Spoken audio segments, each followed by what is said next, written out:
Сәлем достар, қалдарыңыз қалай? Сіздерге 3 тамыз бен 9 тамыз аралығындағы бикеш белгісіне арналған жұлдыз жорамалын ұсынамын. Құрметті бикештер, сүйікті бикештер, осы аптада сіздер сыртқы жалтыраған дүнияға емес, ішкі жан дүниеңізге үңілетін боласыздар.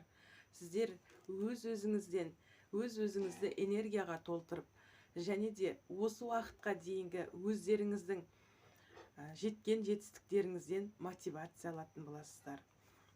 Және де құрметті бикештер, осы алған мотивацияңыз сізге алға нық қадам басуға өз көмегін береді. Осы уақытқа дейін сізге жұмбақ болып келген не барса барлығы сізге анық, ашық көрінетін болады, жария болады. Сонымен қатар бикештер осы аптада өздерінің алыс жақын достықтарына бір електен өткізіп, зерттеп қарайтын болады. Осы достық мен үшін қаншалықты пайдалы, қаншалықты хайырлы, қаншалықты пайдасыз екеніне көз жеткізіп, бір саралайтын болады.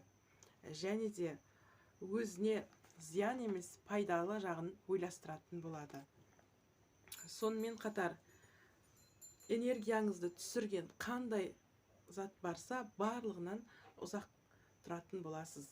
Күтпеген жерден осы аптада олжалы болатын боласыздар. Құрметті бикештер, сіздер көптен шешілмей жүрген мәселелеріңізді шешіп, сол өзіңіз келген олжаға өте қуанышты және бақытты боласыздар. Құрметті бикештер, сәттілік.